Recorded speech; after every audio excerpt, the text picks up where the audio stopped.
This is how faith works. Faith works paradoxically. Faith works in a way that involves you in a contradiction. Faith involves you and I in living those contradictions in such a way, right, that things are purged inside of us. Things are cleansed inside of us. Faith gets a foothold in the world by our capacity to respond to the contradictions of life, like, do not read this sign. Here's an example of a contradiction. There are snakes in the desert. Why are there snakes in the desert? Well, according to zoologists and biologists, that's where some species of snakes thrive, right? We shouldn't accuse or blame snakes for living where they live. They're just animals, they're just creatures. But the biblical text says the Lord sent them among the people. That's awkward. That's confusing because in our modern day sensibilities, we don't like the image, I don't like the image of God sending out snakes among the people. The people whom, by the way, God has just delivered from slavery in Egypt. So that's kind of a weird contradiction, right? So why is God leading them out of slavery and bondage in Egypt, in the wilderness, and then making many of them suffer with snake bites? And if we are to infer that these venomous creatures are sent as punishment, that makes me even more skeptical. Let me say that again. If we're to infer that these bad things are sent as punishment, I'm even more skeptical. Why? Well, because of other passages in the Bible. Matthew 5, verse 45, depicts Jesus as saying this: God sends rain upon the just and the unjust. Right? God makes the sun shine on the righteous and the unrighteous. So if you're looking for a formula, right, it seems like the formula doesn't hold water. If you're looking for a quick answer, right, as if God were a soda pop machine, right, and you put in the money and you get out a soda pop. That's not the way this faith dynamic works. I may have told this story before. I'm always forgetting which stories I've told to which people. But back in the old neighborhood outside of Philadelphia, Pennsylvania, there was a traffic sign that read, "One way between the hours of 3:30 p.m. and 6:30 p.m. Right. One way between the hours of 3:30 and 6:30. And you can picture me as this carefree kid driving in this second-hand beat-up car, a Plymouth Duster, I think, with a broken clock. Right? That's right. I didn't have a watch, and the old-style clock that was embedded in the dashboard was stuck on 1:30. AM or PM, I had no idea. I never bothered to have it fixed. And look, here's this sign that says between 3:30 and 6:30, one way. Well, it was right after I got out of school at 2:30, so I figured it's probably around 3, and I went for it. And so putting my foot on the gas pedal, I ignore the sign that I've already read, and out of the side alleyway comes this police cruiser with a police officer and his strong blue arm in the air waving me to the side of the road. And I tried to convince him, look, how can I be held accountable? I have no clock in my car, in my possession. I don't know what time it is. But the formula is the formula. And all my complaints were for naught. We like formulaic thinking. Would you agree? I mean, even if you're a progressive Christian, right, which many of us are, right, we like formula, right, because formula clarifies and certifies the way we think the world hangs together. Formula delivers us from ambiguity to certainty. But when I inquire about the nature of faith, formulae seem irrelevant. Right? Formulas seem irrelevant if you really take the biblical text seriously. And consequently, the slithering creatures of Numbers 21, I think, are also irrelevant. Hang with me here. And if the serpents in Numbers 21 are irrelevant, so is the representation of the reptile in Genesis 3. Because you have done this, cursed are you among all animals. That's irrelevant. And if Genesis 3's depiction of evil in the form of a skin-shedding animal is irrelevant, then so is the viper that attaches itself to the Apostle Paul's flesh in Acts 28. And when the natives saw the creature hanging from Paul's hand, they said to one another, "This man's a murderer." And then later, when nothing unusual happened, they changed their minds and said, "This man's a god." Notice, you see, how quickly the formula is applied either way, right? Oh, he's bit by a snake? He's a murderer. Oh, he survives a snake bite? He's a god. Neither, right, is true. That's why I say the formula is irrelevant. What is relevant is the artwork. Not the yard work, the artwork.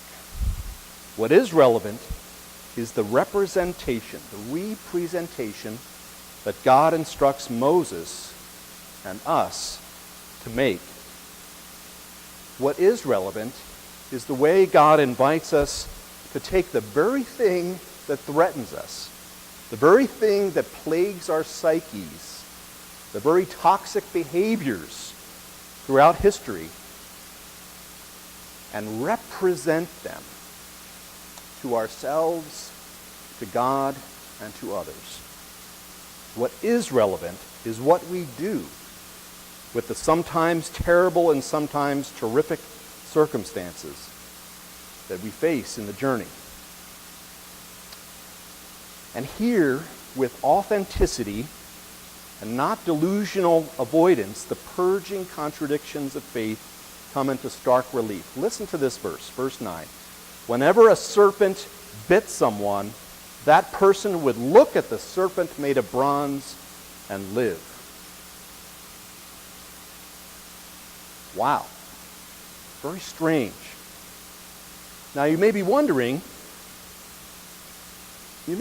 with me if this verse itself isn't a formula. But here's why I think it's not a formula. If the Israelites at the time believed that the serpents have been sent among them because of their grumbling and complaining, having them gaze at the snakes, having them gaze at the snake on the pole, having them focus on the very thing that threatens them, that's not a formula. That's a contradiction. That's like reading the sign. Do not read this sign. And as soon as you engage the meaning, you realize that you've disobeyed. And it sends you into this weird encounter with yourself and with God. James Comey's testimony before a Senate committee this week, have you guys heard about that? It wasn't the only hearing to make news. A graduate of Wheaton College by the name of John Vaught sat before Bernie Sanders also this week. And Sanders questioned the Trump nominee. He was being nominated for Deputy Director of the Office of Management and Budget. And Sanders questioned him in connection with a post that he wrote on the internet for everyone to read. Okay? And the post read like this: Muslims do not simply have a deficient theology, they do not know God because they have rejected Jesus Christ, his Son, and they stand condemned. Do you think this statement is Islamophobic? Pressed Sanders. Absolutely not, replied Vaught. Do you believe people in the Muslim religion stand condemned? Sanders asked. What about Jews? Do they stand condemned? Now, lots of groups, including the Southern Baptist Convention and the Arab American Institute, chimed in, some claiming that a religious test for public office was being endorsed by Sanders, and others said, no, he has the right to reject the nominee for any reason he chooses. But I want to consider the formula of faith versus the contradiction of living faith in Jesus Christ. Let me say that again. I want to consider the formula of faith that's often employed as faith versus the living, purging contradiction of faith. John 3:14 picks up on the story of Numbers 21 and claims, "And just as Moses lifted up the serpent in the wilderness, so must the Son of Man be lifted up." And you see, by making this association, we're involved in a paradox. If Jesus on the cross is like the snake on the pole, Jesus is our face-to-face reminder of all the venom that all human beings are capable of. And if belief in Jesus corresponds to the gaze at the bronze serpent in the wilderness, we're not looking at a one-way street every hour of every day for all eternity. We're looking at authenticity. And that's really what I want to leave you with. Authenticity.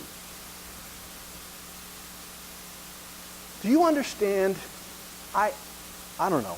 I feel like there are people in the world who are espousing belief, but they're not authentic, right? They haven't authentically engaged with the contradictions of the snake on the pole, of the man on the cross. And so we have everyone kind of rattling off, right, their belief systems, but no one is willing to struggle, right, and be authentic before each other because we're so afraid, right, and we're so eager to condemn the other person. I want you to consider this. 2 Kings 18 verse 4 records what happens to this very bronze serpent artwork that Moses made 1,000 years later. This is in the text, 2 Kings 18:14. During the reign of the young king who did what was right in the sight of the Lord, Hezekiah broke in pieces the bronze serpent that Moses had made, for until those days the people of Israel had made offerings to it. Now, wasn't that something? When Moses set it up, everyone looked at it and lived. But here's Hezekiah 1,000 years later, and they break it in pieces. Here's this amazing artifact, right, that they stored in the temple, the sacred relic, and it's become an obstacle to faith. Why? My contention is that it becomes an obstacle because it loses the paradoxical nature. The snake on the pole became like the bad movie Snakes on a Plane, starring Samuel L. Jackson. Has anyone ever seen that? Don't admit it. It's a terrible movie, right? Have you seen it? I mean, it's just like the world's worst movie, right? They said, okay, how can we scare people the most? Oh, plane crashing, snakes biting people as the plane is crashing, right? And my point is this. That's what we've done with faith, right?